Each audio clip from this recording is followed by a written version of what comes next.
And staff report or communications, and congratulations on the award. Oh. Garner. Here. Miller. Here. Daffer. Here. Turner. Here. Kehoe. Here. Morgan. Here. Kirkman. Selman. Here. Van Ucker Jr. is absent. We have a quorum. Okay.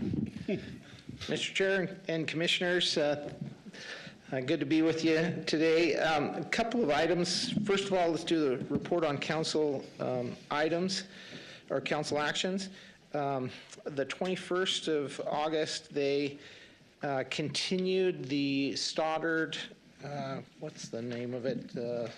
Stoddard Crossing off of Locust Lane project again. They are still working on an agreement with the neighboring property or the neighboring subdivisions at County Subdivision. If you remember, when they came before you, they were trying to get an access, and they couldn't get an access through the subdivision, but they are still working with the neighborhood, and it looks like they're getting really close to that. So they're scheduled again for the 5th of September to come before them. The next one is the Dachshund subdivision. It's an annexation and zoning to RS12. That was just 4 single-family homes, and that one was approved. That's right off of Happy Valley Road. And then the other one right off of Happy Valley Road was Blake Wolf's project with the industrial warehouse and office space, and that one also got approved. So that's the report on council actions. Should I jump into staff communications? Please. So first of all, I just wanted to recognize my staff. I love to brag about them. I feel like we've got the best team in the United States. But the Western Planner organization recognized our team for the State Highway 16 project that we did, this specific area plan.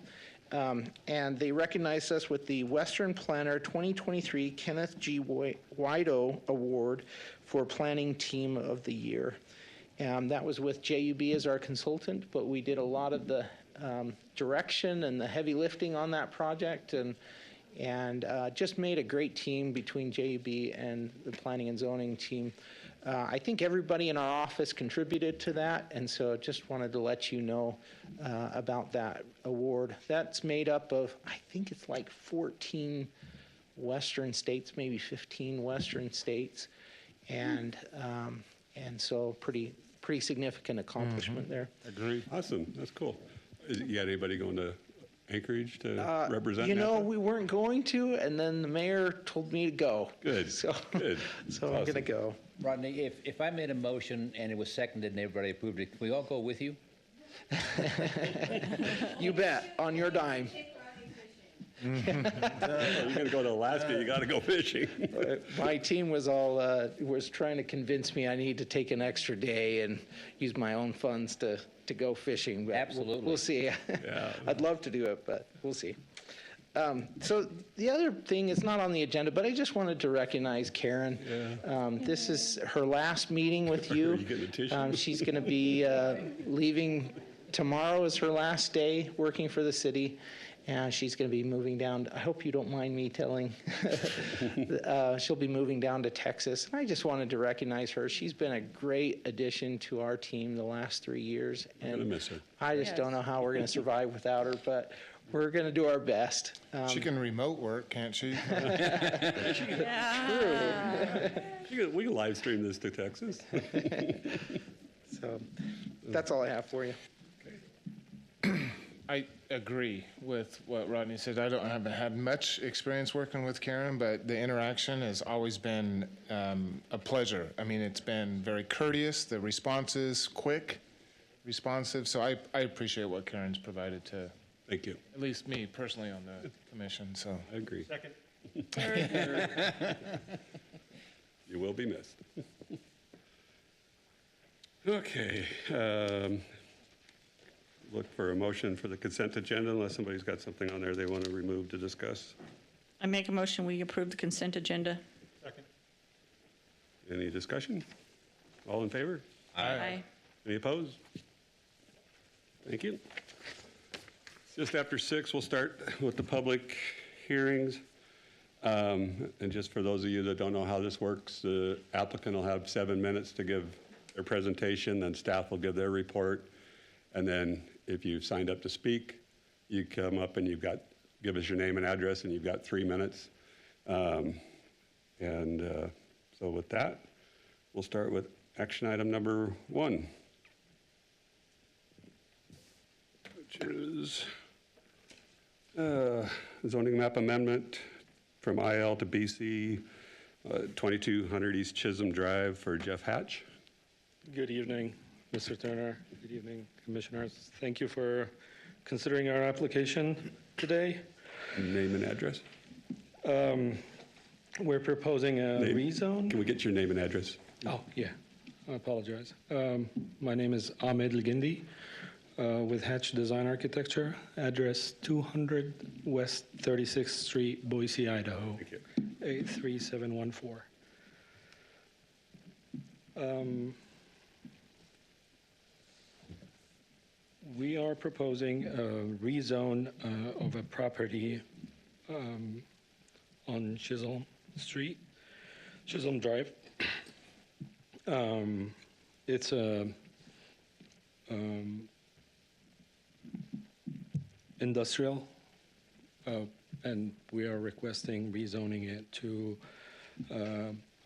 business commercial. This is the property. It's on the I-84.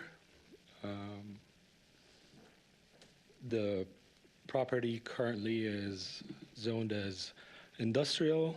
There is a development that's coming up on it, on the industrial portion of it, and then there's another portion that we are addressing here that we would like to rezone as business commercial. The property is, on the east of the property, there is the golf course, the Centennial Golf Course. On the west, there's a TV building and a general contractor. On the north, we have a Packaging Corporation of America, and on the south, it's the freeway. We originally the property was zoned as BC, and then it's been rezoned as industrial, and we would like to get it back to business commercial. The owner originally had plans to develop a few industrial projects, but now he's proposing a hotel on the south portion of it. That's a La Quinta Hotel. It's going to be 126 rooms, and there's going to be another future development on the north portion of the property. This is the hotel, and the staff has recommended approval. The project meets the requirements of the City of Nampa 2024 comprehensive plan. Thank you for your time. Do you have any questions? Yeah. Okay. We may call you back up after we get done. Thank you. Ms. Christie? All right, thank you, Vice Chairman and Commissioners. Christy Watkins, Principal Planner for the City of Nampa. As stated, the request before you this evening is for a zoning map amendment from IL to BC for 7.92 acres of an 11.89 acre parcel. If this is approved through City Council, then they will split it to match the zoning boundaries. There are utilities available to this project, and we do have capacity to serve this property. Code compliance has stated that there are a couple violations for weeds and whatnot that need to be cleaned up. Pioneer Irrigation requests that the Phyllis Canal have any written permission for any encroachment. Nampa Fire Department has stated that this is 1.2 miles from Fire Station number 3 with an approximate response time of 5 minutes. Impact fees to be realized off of this project as it is built out for this section is $43,659. And the engineering department provided their standard comments and conditions of approval. So the property is designated as commercial in the comprehensive plan future land use map. Commercial development meets the comprehensive plan strategies for economic development because providing hospitality venues in and around commercial and industrial properties helps to grow entertainment business. It participates in the economic development by bringing others into the area, and it promotes and supports the surrounding existing commercial and industrial uses. Compatibility is defined in the comp plan as the visual relationship between adjacent buildings through urban design, materials, and elements used on the structures. As we know, this will go through design review, and so therefore we would consider it to be compatible with the surrounding uses. The property is currently inside the city limits and is zoned IL. The application seeks to rezone a portion to BC to provide for various uses that are not necessarily allowed in the IL zoning. In this case, a hotel would be allowed via conditional use permit, but so they aren't locked into that 6-month expiration. It just made more sense to just go ahead and zone the whole thing BC so that they could build it in their own time frame. Uses that currently exist in the area are a golf course, railroad tracks, the television station, a packaging manufacturer, RV and trailer sales, hotels, restaurants, and convenience stores, and many industrial product manufacturing facilities. A landscape and irrigation plan is required to be submitted with the building permit for development of a 20-foot landscape buffer along the Chisholm frontage and the I-84 frontage. A traffic impact study is not required for this project because it doesn't generate the required number of daily trips. A secondary access is required for commercial buildings that exceed a certain size for fire access. So we will wait to see what they come up with as far as their building sizes go. So according to code, we have 4 different criteria that needs to be met for a rezone request. The first is an area of zoning that is the same or compatible. The second is a use or set of uses that are reasonably compatible. The third is that is assumed to be available for orderly development. And the fourth is that it is in the interest of the public and reasonably necessary. Staff finds all 4 criteria to be met, and the conclusions of law have been listed out in your staff report. The recommended conditions of approval are listed in your staff report. We are asking that they provide a new development agreement to replace the one that's attached to Ordinance 4701 for just the 7.92 acre portion of the property. These are your motions, and I will stand for any questions. Christie, I noticed tonight, again, that there's no police report for this application and not for several others. And I noticed also that the new lieutenant has signed the one that's here. Is that the problem? Is it the new lieutenant isn't getting them all done, or Ken is not getting them all done, or why are we not getting the police reports? Commissioner Kehoe, Ken is now working for the mayor's office. There you go. So we've lost our data processor person. Okay. And so I think that they're still trying to figure out who in their admin department would be able to handle this task. Okay. As long as it's not being disregarded totally, because a lot of useful information comes out of their report, Yeah. I think. Yeah, I think they're still going to try. Okay. They've got some staffing Okay. issues.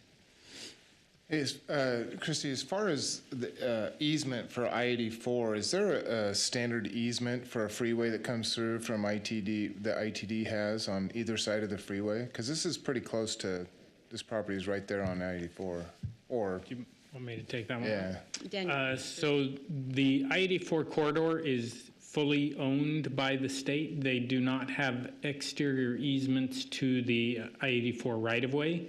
And so the property line is the extent of the state's jurisdiction there. So if they were to come in and want to expand that, They would have to negotiate and purchase additional right-of-way. all right, thank you. But there's no requirement on a developer to provide whatever. No, there is not. That's, yeah, thank you. I had a quick question, probably for Daniel as well. So if the buildings exceed that, where they need a second entrance, about the only place is come from the north of that cul-de-sac and then come over that canal again, right? That is, as we've looked at it, that is our anticipation that if they need a secondary access, that's likely where they will have to go, and they will have to negotiate that with the canal company and the adjacent property owner on the other side. Also, is there any idea of any kind of traffic light or anything at Fargo and Franklin, or are they just going to leave that? I would not anticipate that we would have a signal light at Fargo ever. I'm just wondering about the traffic getting out there. Its proximity to the interstate there, and that I don't anticipate that would ever come about. And with the uses there, I will say we are in process and have designs almost completed for the roundabout at Karcher and Franklin. So there is access up through the old UPPR industrial park there that will come through, that can get you up to Karcher, and they'd be able to come out at that roundabout and go whatever direction they needed. Any other questions for staff? Okay, we'll open it up for public hearing. Is there anybody signed up for this, Karen? We have Sam Kreitzer, 4. Is that? That was a mistake, sorry. All right. And Jeff, I'm assuming that you do not wish to speak? Or Jeff Hatch, you wish to speak? I'll go, but. Okay. And we have Jeff Hoffert. Remember to give your name and address, please. Yeah, Jeff Hoffert. You want my home address or my work? Because Home address is fine. it's 343 School Avenue. I work for Channel 6. I'm their director of engineering. I was here for the last one. I talked to Jeff earlier today. The height restriction, we wanted to make sure that was still there. I think the 60-foot height of the building, because of our satellite dishes, was still in place. Because that was something we had, because we don't want to get our dishes blocked by a very tall building. The other thing we had a concern with, we had a meeting with some of the other property owners around there, the chemical plants that are really right on the other side of that canal. But Jeff just said they pulled off the apartment buildings. And that was one of our biggest concerns, was the amount of traffic that apartment buildings would. I mean, there would have been 72 apartments. We were concerned about the traffic because the Franklin and Fargo, that is horrible at 5 o'clock. Well, actually from 4:30 until 5:30, it's bad. And the new stinker station's going in the corner right there as well. So we just wanted to make sure that the traffic wasn't going to be bad. And with pulling out the apartments was really what, we're glad that happened. Because the industrial we were okay with, because the traffic wouldn't be horrible. And I talked to PCA, which is right next door to us, and there's a lot of semis that are, that go around there every day. So the road gets really narrow when you've got a couple semis. So we're just making sure that, the traffic doesn't get bad. And having that second entrance is critical. So. Check on that height requirement too. Yeah, and we don't want to have our signals blocked for, I like Channel 6. Yeah, so, any questions? Okay. Anybody else, Karen? Well, can we get the applicant back up here just to clarify those couple of things for us, please? Jeff Hatch with Hatch Design Architecture. My address is 5119 Briarcrest Drive in the fantastic town of Nampa, Idaho. Vice Chair Turner and Commissioners, just wanted to speak on a couple of things that the neighbor and staff mentioned, and then if you have any questions, I'm welcome to answer those as well. In looking at the development in Nampa, although there is still a fair amount of land in Nampa, I kind of feel on a somewhat monthly basis, it's still kind of a finite resource that we have for development, and making sure that we're making mindful decisions, which you guys do every day, for the benefit of Nampa. So I appreciate that. In our original development application, which we came before you and requested a rezone, you accepted that for light industrial. We did that with the intended use of what we were seeing in the market. And after doing the initial building, we had a considerably greater amount of interest in BC zone-like uses for this property. So starting with the hotel and the current structure east of the hotel, which we have currently permitted, we intend to build both of these relatively soon.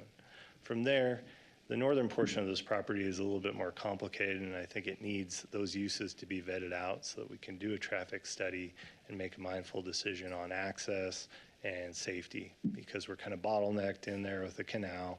We got to get across that with either a cul-de-sac or some sort of access. So it's not particularly clear, but from the kind of overarching interest we have in BC uses, we were like, it was BC, we zoned it IL, really it needs to go back to BC.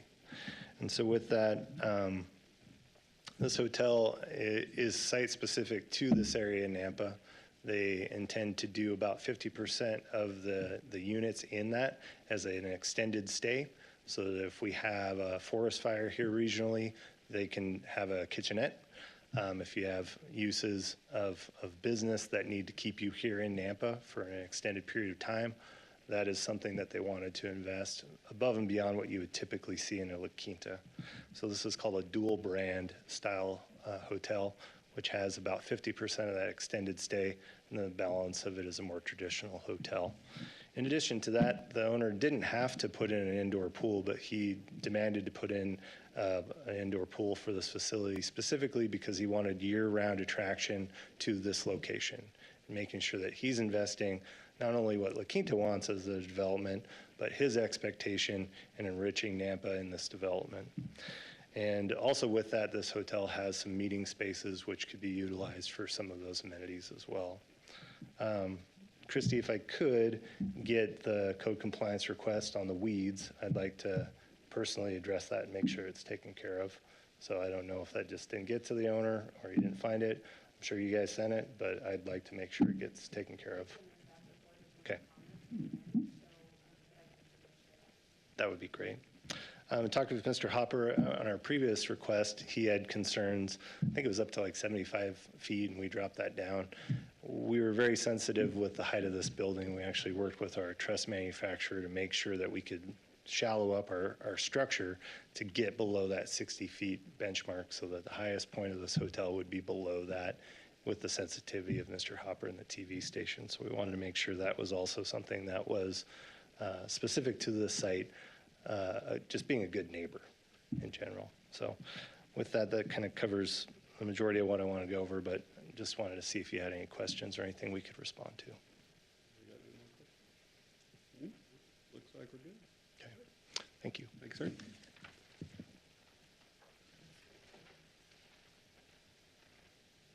Any more questions for staff or anybody? Yeah, just a question. Did you have one, Matt? Go ahead.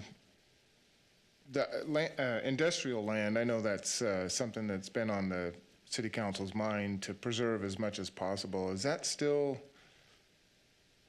is that still there, or has it changed a little bit? Whoever wants to take that. Anyone in the audience? You mean their stance on preserving Yeah, I IL? mean, industrial land, to keep that industrial for industrial use because of the finite industrial zones that we have. Sure. So I think in this case, we're trying to protect both of those zones, the IL and the commercial. And since this was commercial just a year ago, it isn't really changing the environment that much. And I know there's been some conversation, I guess, about some apartments, but, I would think that would be where they would maybe not want it to be used up for housing, but commercial might be okay. Okay. Thank you. All I got. Make a motion that we close the public hearing. I'm sorry, can I ask the applicant one more question? Sorry, Jeff. I think you alluded to this, but why not why not keep it as industrial and just do a CUP for the hotel that you have? Like, is there certain things you're trying to do with the north part of this parcel that needs to be BC, or?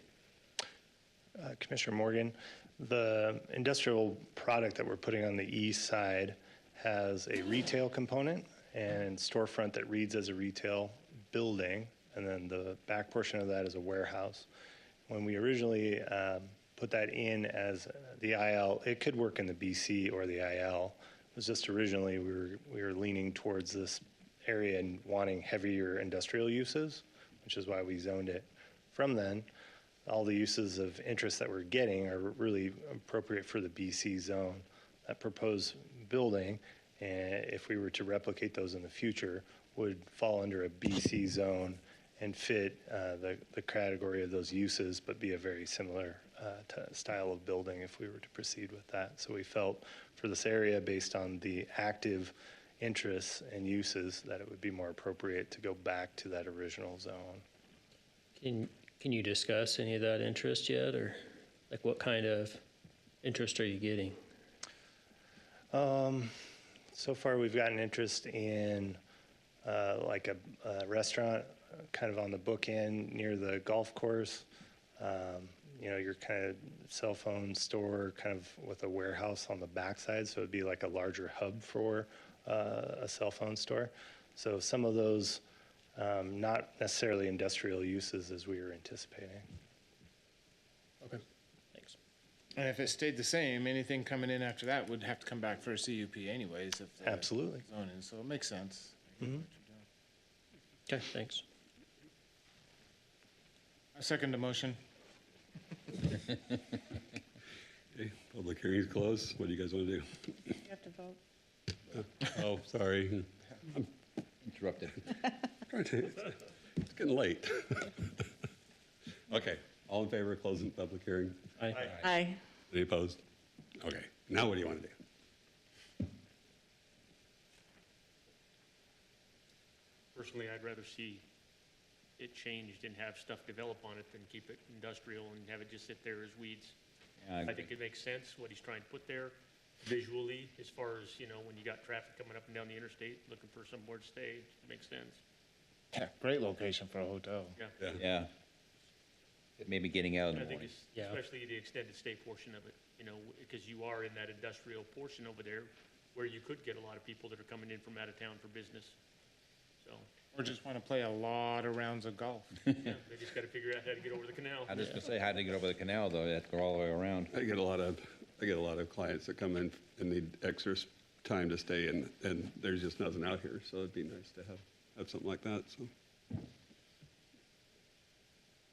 I'll make a motion that we recommend approval of the zoning map amendment from IL to BC with the new development agreement for 7.92 acres of an 11.89 acre parcel at 2200 East Chisholm for Jeff Hatch of Hatch Design Architecture, representing Briven, Idaho LLC, with all conditions listed in staff report, and adopt those proposed findings of approval as stated, also in the staff report. Second. Moved and seconded. All in favor? Aye. Anybody opposed? Okay. Thank you. Action item number 2, zoning map amendment for DV to DH zoning district for 8 parcels, addressed 3rd, 11th, only 0.96 acres for Muscle Construction, representing Old Town Napa. Applicant? Good evening. My name is Mike Muscle, 315 11th Avenue South. I'm here tonight to rezone the DV down, or the downtown half block from DV to DH. And we went through a roundtable meeting with the city and came to an agreement that would be best. Across the street's Brick 29, and they've done their corner and brick pavers and so on.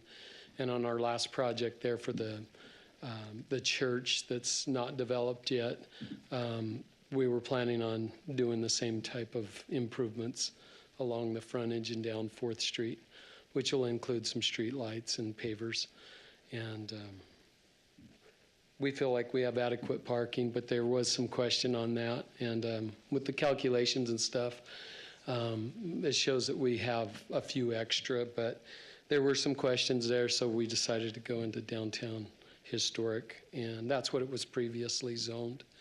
And I think staff's in favor of that, so I'll stand for any questions. Any questions this time? Okay. Parker. Thank you, Vice Chair, Commissioners. The action item requested, again, rezone from DV to DH in order to meet the minimum parking requirements. The surrounding zoning, Washington Federal Bank is on the northeast side. The Old Masonic Lodge on the south, the parking garage to the east with the library, and then a church to the west as well. This was rezoned from DH to DVE back in 2021.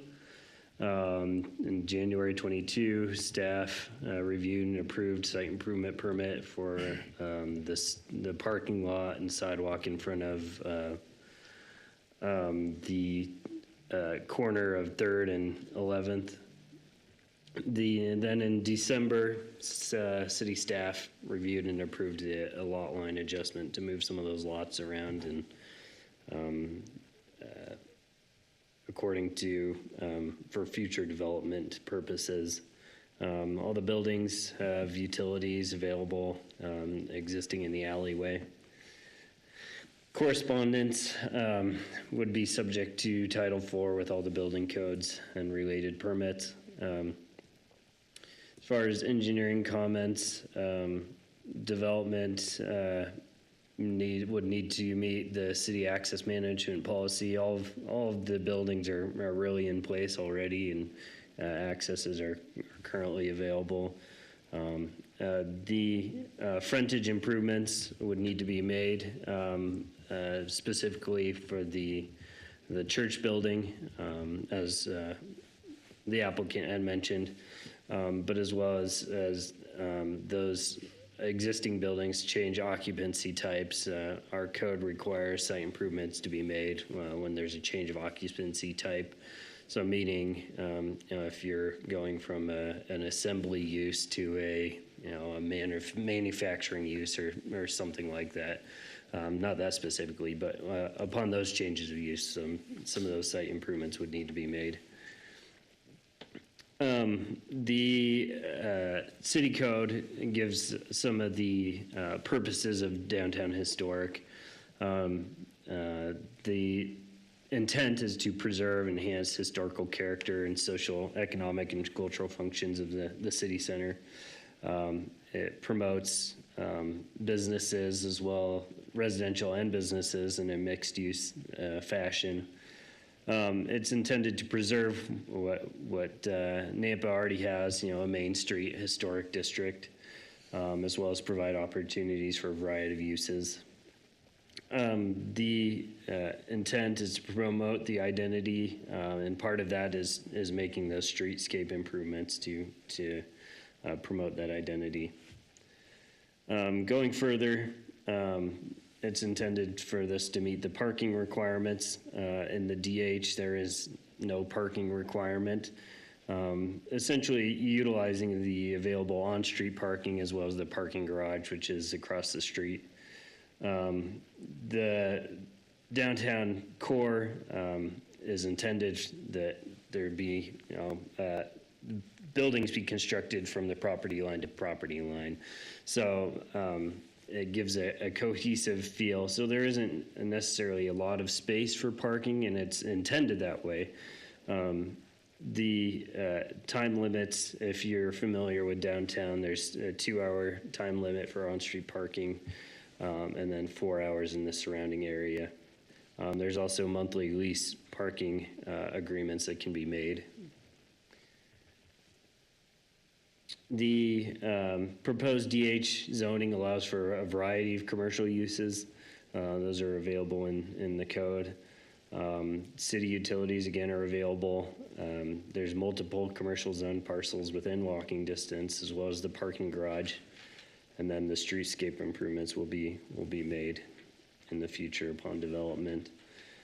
I won't read all this, but again, it goes into the intent of downtown. This is in the comprehensive plan.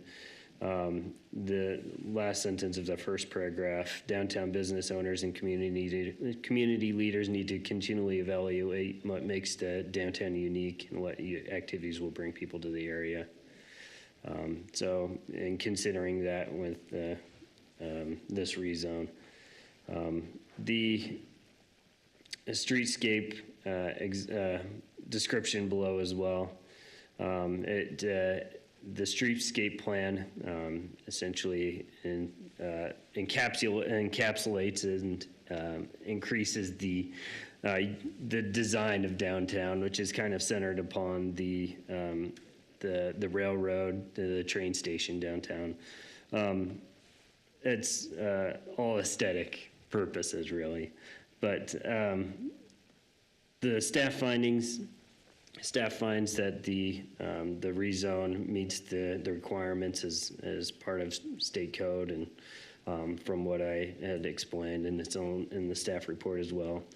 It meets the comprehensive plan as being in a downtown area.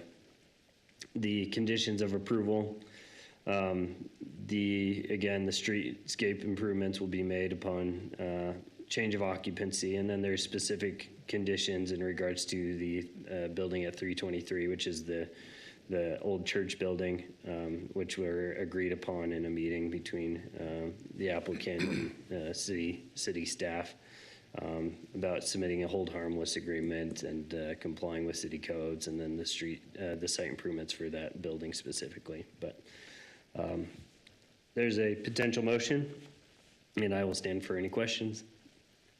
Any questions for Parker? Yeah, Parker, do you know what that building is going to be, the old church? Have they decided how that's going to be developed or what it is? You might ask the applicant that. You can do it on rebuttal. It's Yeah. fine. Oh. You don't have to do it right now. Oh, that's fine. In a DH zone, is the parking requirements, is it still like ADA and all that still apply to the DH zone? So they are not required to have any on-site parking. If they were to provide some, they would have to meet ADA, and the building itself still has to meet ADA and that type of stuff, but the DH zone does not require them to provide on-site parking.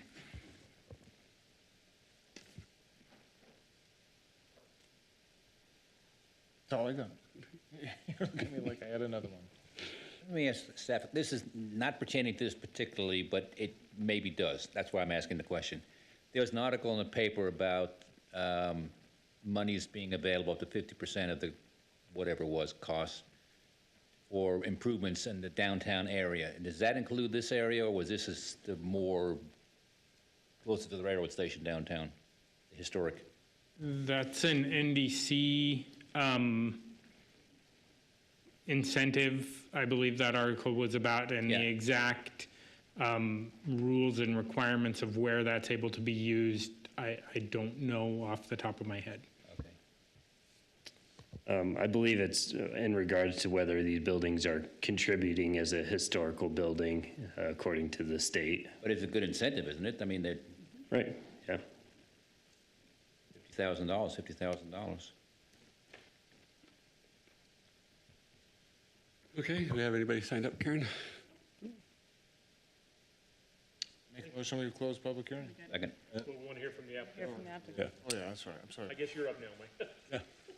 No, what was your question again? The building, the old church, what's the, Oh, of that, what is it intended to be now, or what do you have a vision of it yet? well, 34 and a half years ago, I got married there.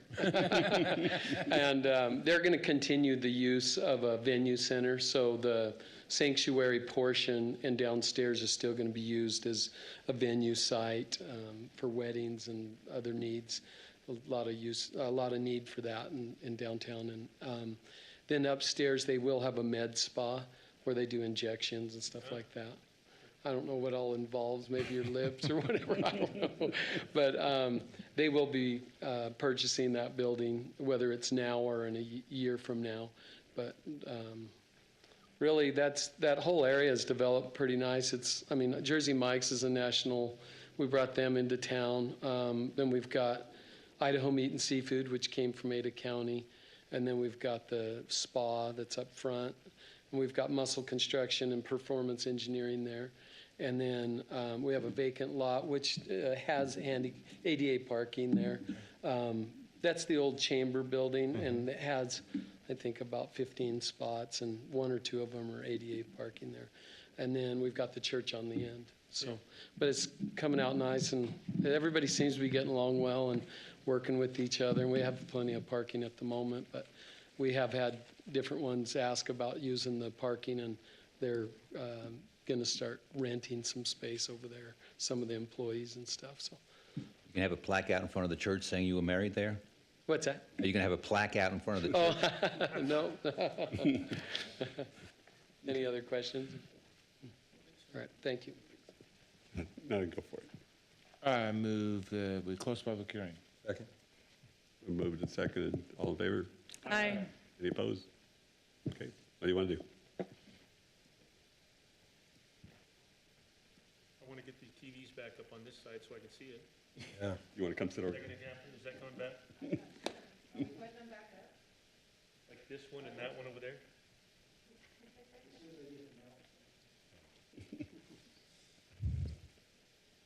You can shift everybody this way, a chair, and just. I can sit on Brett's lap. Well, I can give you my page. And I'm you at an angle, I can't hardly read it, so. Need a Vanna. Pass that down so we can read it. I have a dumb question. It says we changed this from DH to DV, what, about a year ago? Or a little more than that, because I think it's before I was here, yeah. To avoid some requirements for the streetscaping. And now we're changing it back to avoid requirements for parking. Does the streetscaping come back?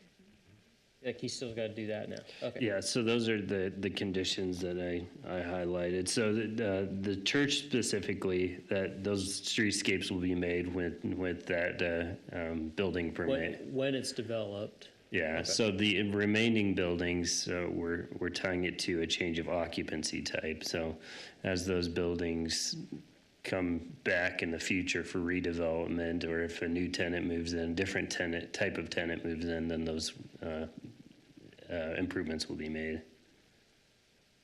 So I'm allowed to respond at all, or is it closed? Because that's not really fair what you just said. Well, I wasn't accusing anybody of anything. I was just. It was about some just repairs that were made. It wasn't about, getting out of streets. Trying to get out of something, yeah. We did typical repairs, and they wanted us to do full streetscape for normal maintenance. We replaced 8 portions of concrete that had lips like that in it, and it was a tripping hazard, and the neighbors asked me to fix it, and that's what generated that.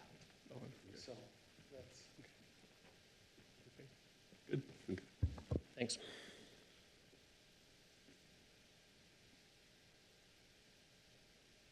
Pretty easy to me. Me too. Yeah. I can't make a motion. Yep, so I'll go ahead and do it. I'll go ahead and make the motion to recommend approval of the zoning map amendment from DV to DH for 8 parcels listed for Muscle Construction, representing Old Town Nampa, with all conditions listed in the staff report, and to adopt the proposed findings of approval as stated in the staff report. Second. Moved and seconded. Any more discussion? All in favor? Aye. Aye. Anybody opposed? Thank you, sir. Item number 3, zoning map amendment from BC to RP for 3 parcels on Iowa and Georgia for Gem Prep Napa. Are you here? You have the applicant? I believe. Good evening, Mr. Commissioner and members of the commission. My name is Steve Oroz. I'm with Paradigm Design, address 4250 North Drinkwater Boulevard, Suite 120, Scottsdale, Arizona, 85251. Good evening. We're representing the applicant, Gem Prep Nampa, and the brief history on this parcel is that they had purchased the parcel with the school, and then two adjacent smaller parcels became available, and they were looking to expand their play area and provide access for the buses on the north side on Georgia. They acquired the parcels, and when we went to merge them into one parcel, we found that there were two different zones, and staff had asked us to go through the rezone process to make the zoning consistent on one parcel. So that's what's before you today. Okay. We'll hear from staff, and if we have any more questions for you, we'll holler at you. Thank you. Appreciate it. I'm here. Parker, you got this one too. Back to back. Thank you, Vice Chair and Commissioners. This is again a rezone from BC and RP to just RP. As the applicant said, they did a property boundary adjustment combining the three parcels, and this is just to fix the zoning, so it's all one zone. Nampa High School to the north, the church to the south, and some professional offices to the east and townhouses to the west. It's kind of a long history here. It goes back a ways to 1979, zoned RG, and then rezoned to RP in '84. Gem Prep construction permit was finalized in 2018. And then in May, we did the property boundary adjustment. And then in July, we issued the site improvement permit, and they're currently working on that bus drop-off. The Nampa Meridian Irrigation, they have an easement for a Bray lateral, 55 feet total. Engineering comments about the bus drop-off. It meets the requirements for city access and was approved by them. The RP zone is a mixed-use zone. The intent was to create it all as one zoning to avoid any potential issues in the future. There are multiple commercial residentially zoned parcels within walking distance. So if you go over to 12th Avenue, it's largely commercial, and then further west is residential. This kind of is a transition zone here. The proposed RP zoning allows a variety of commercial uses. Again, Gem Prep has already been constructed and has been operating for a few years. What's being requested here is RP, which would be meet the residential mixed use designation in the future land use map. As you can see on the map, this is in a high density zone, but we would be stretching residential mixed use from across Iowa Avenue to fit the RP zoning into that mixed use area. The medium residential mixed use area comprised of medium density neighborhoods with some commercial, low impact and lighting industrial. So one of those uses is a school. Because of the proximity to residential areas, land uses are required to be compatible with the residential areas, which the school is compatible with the residences. The comp plan gives some definitions for mixed use.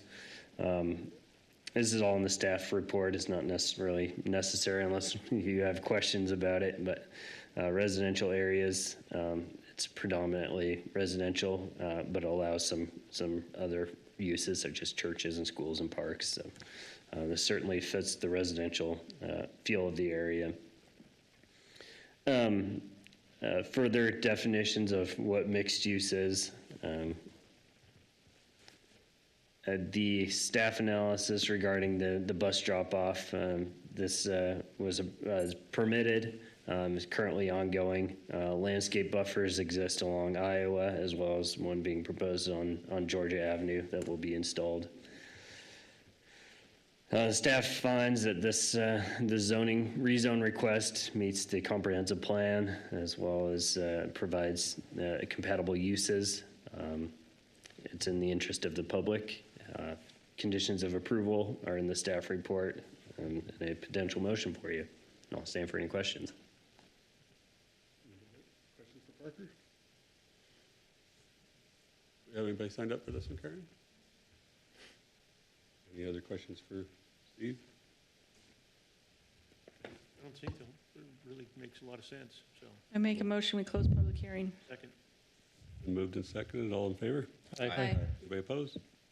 Public hearing is closed. What do you want to do? I always wondered what was going to happen to that spot. Now you know. No, with the school right there by it, it just makes sense. 'Cause what else is going to go there? And a nice bus loop, get the buses off the road and onto the property. I wonder And if I it's, assume I wonder if it's gonna, Use road too. I wonder if they're gonna eliminate buses coming in off Iowa now, or if they'll use both. Either way. Either way.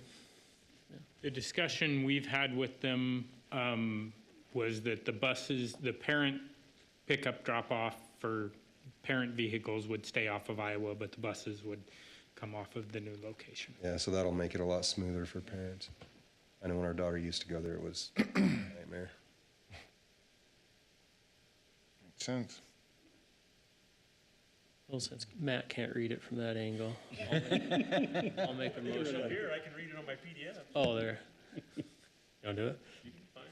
I'll make a motion to recommend approval of the zoning map amendment from BC and RP zoning districts to only RP zoning districts for 3 parcels addressed as 310 West Iowa Avenue, 315 West Georgia Avenue, and 223 West Georgia Avenue for a total of 4.79 acres for Gem Prep Nampa Incorporated with all conditions listed in the staff report, and to adopt the proposed findings of approval as stated in the staff report. Second. Moved and seconded. Any more discussion? All in favor? Aye. Anybody opposed? Motion carries. Thanks, Steve.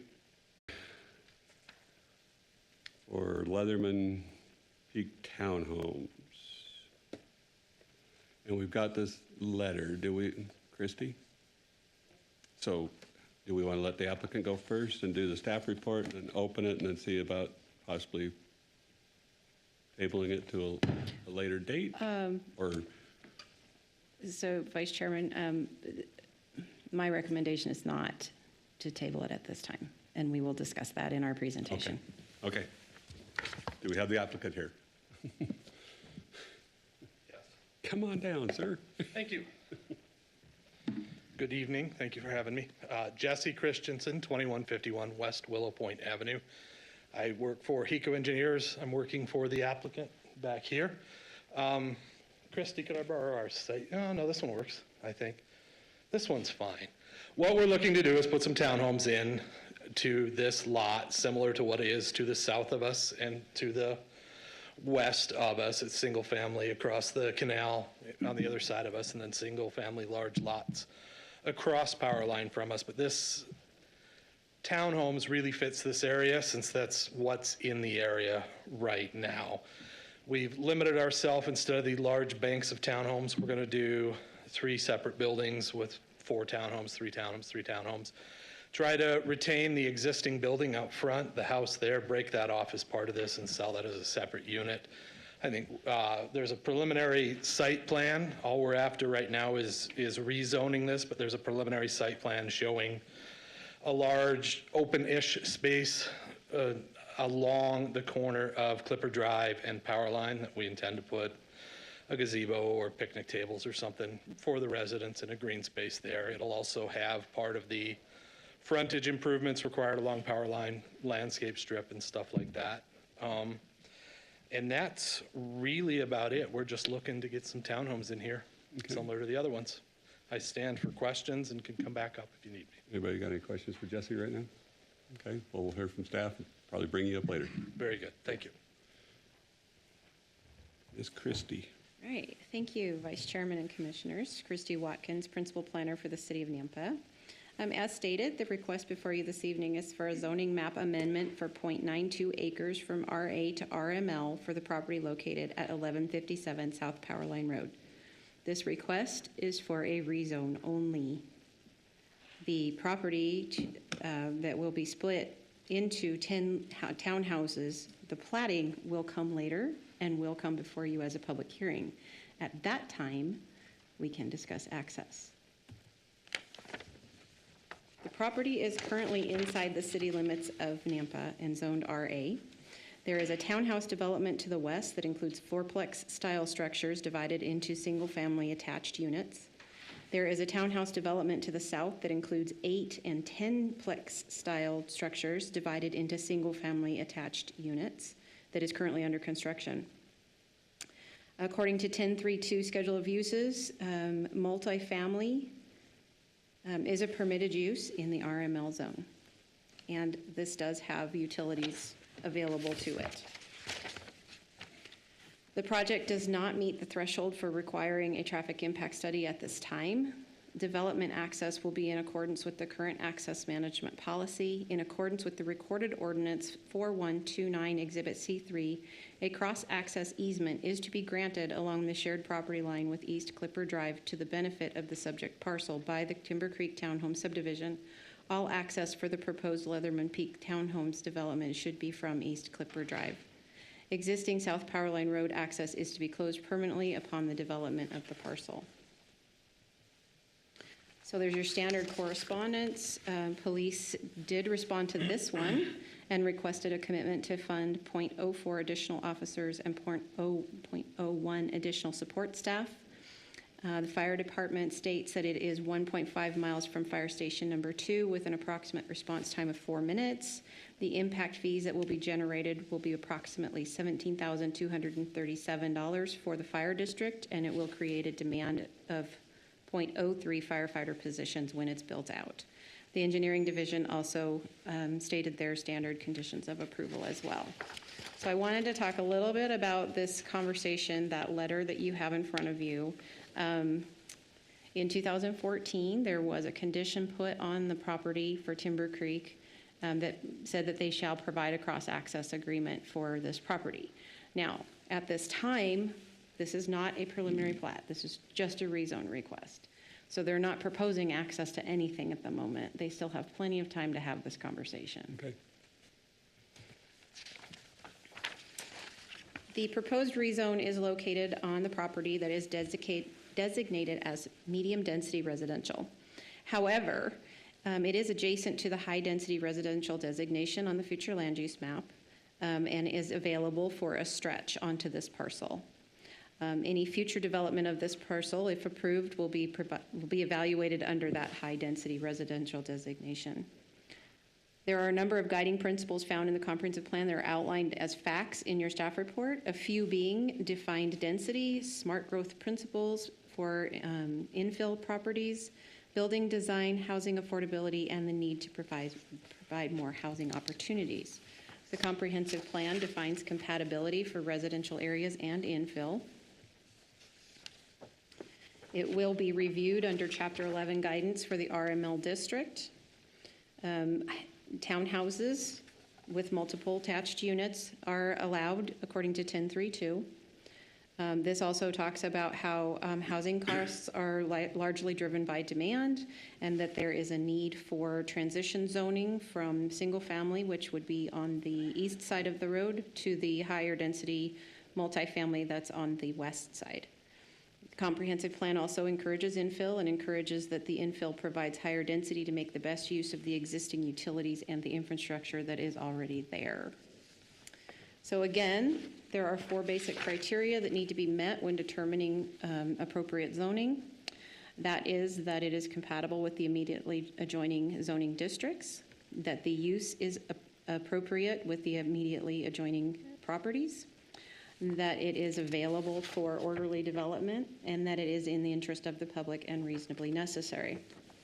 Staff finds all this criteria has been met, and the conclusions of law are outlined in your staff report.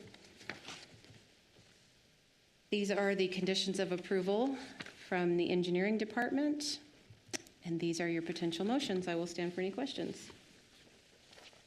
Anything for Christie? Anybody signed up for this one, Karen?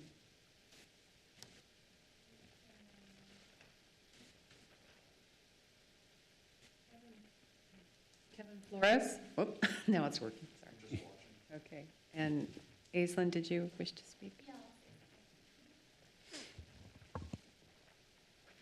Hi, my name is Aislinn Mangan with 1157 South Powerline Road. I would just like to reassure you that I have reached out to Timber Creek formally and informally for over a year without response for any sort of resolution. However we move forward, I would still like to make it mutually beneficial for them, for myself, and for the city. So just so you know that in the back of your minds. Thank you. Elizabeth Kokoritz?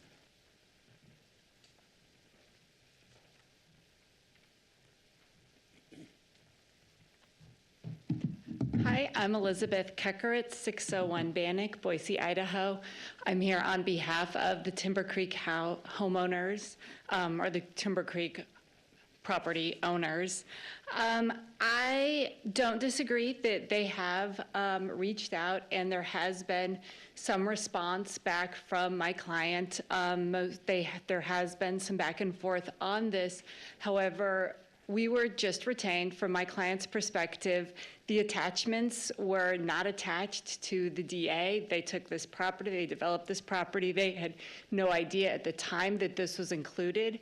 It went through the city, it was finally platted. The city did not require any sort of cross-access easement on their property at that point in time. And so they're kind of sitting here saying, what is this? What do we have to do? They are absolutely not opposed to granting some sort of cross-access, but it really needs to be, these things have to be negotiated and discussed. Who is paying for what is the liability when you bring additional people onto this private lane? What is the different maintenance responsibilities? How is that all worked out? Where is this access going to be? Those all change significantly the site plan. One of the concerns is in the RML district, if they were to choose to pivot from doing individually platted townhomes to a smaller multifamily development on, for instance, just one large lot, they may not be back in front of you with a plat. And so for this reason, we are asking that it just be tabled briefly.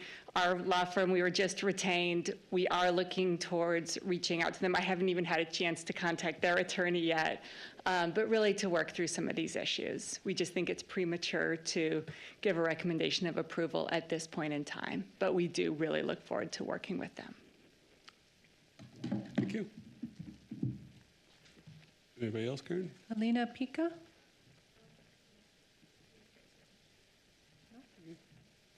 That's it? Any further questions for the applicant?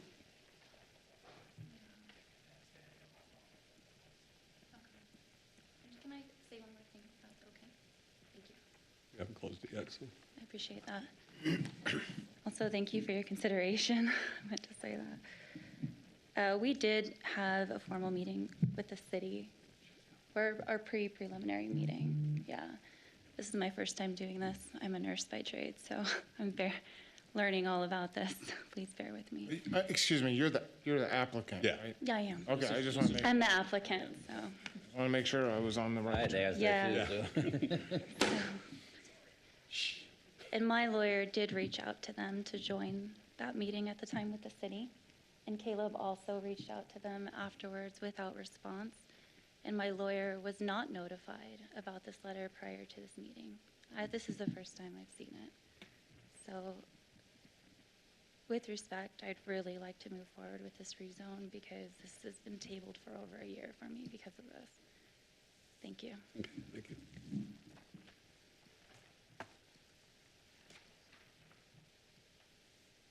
I have questions. I don't know if. For staff? Yeah, we might want to close public hearing first. Okay. I'll make a motion, we close the public hearing. Second. All in favor? Aye. Aye. Anybody opposed? Okay.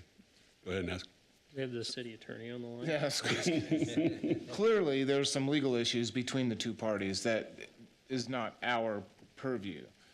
But my question then to staff is, and I think, Christie, you alluded to this, when Timber Creek, I can't see Christie and it was. She's right there. I know, but it just, when I can't see the person I'm talking to, it drives me crazy. So you alluded to this, that when Timber Creek, when that was approved, that project is approved, is that access point was part of the easement in the approval?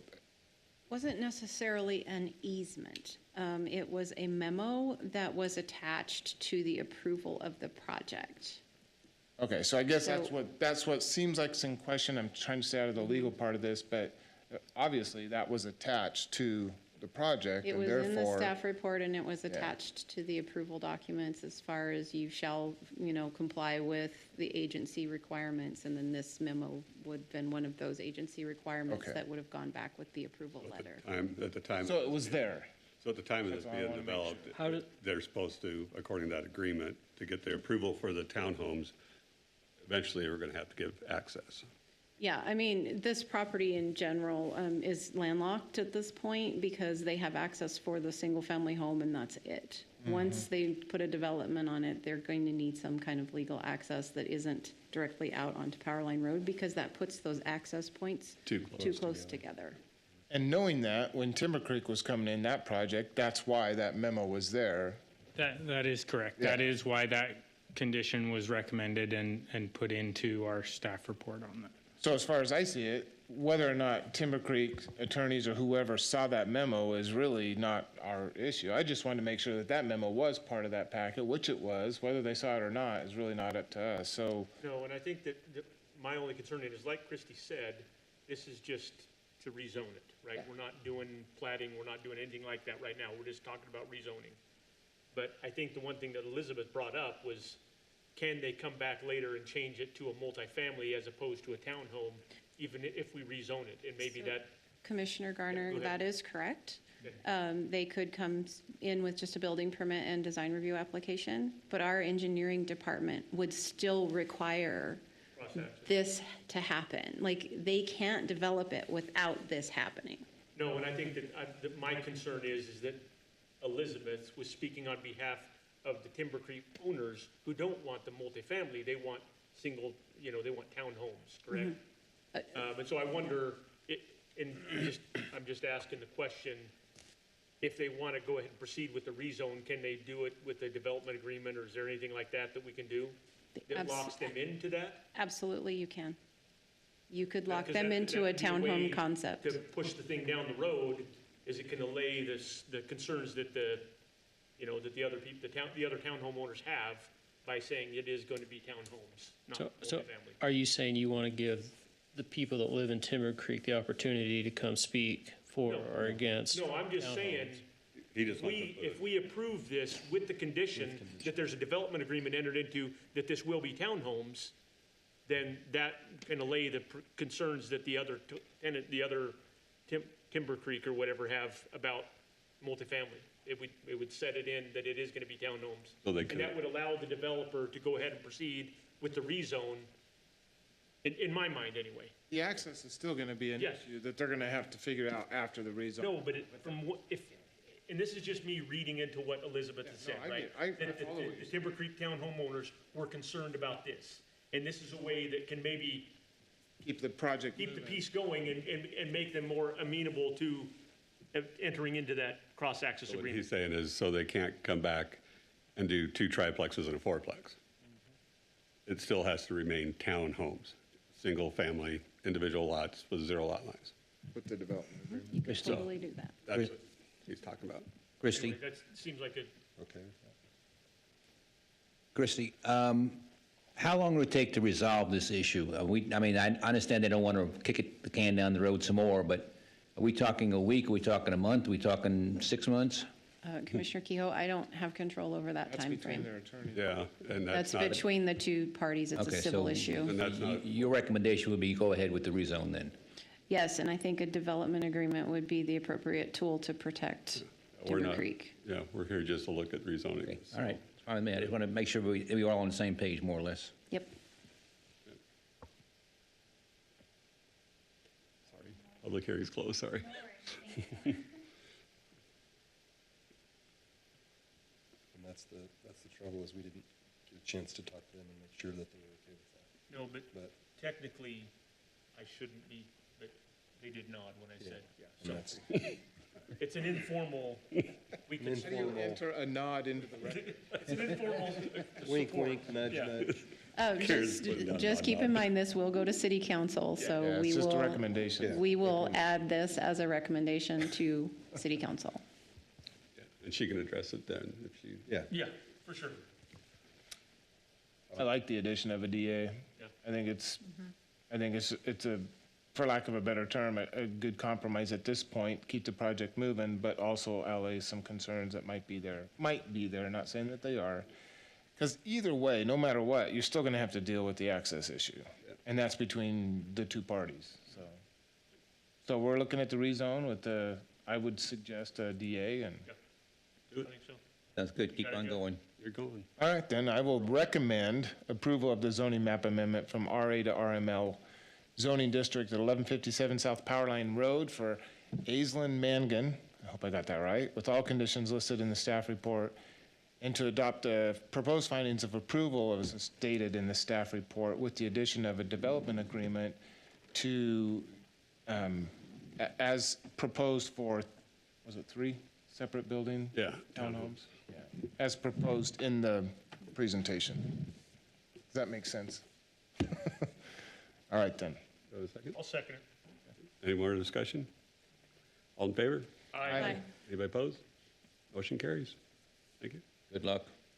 Mr. Chair, I would make a motion that we adjourn. Second. Fourth. Second. I guess we're done. We just wanted to We be need a emphatic. vote.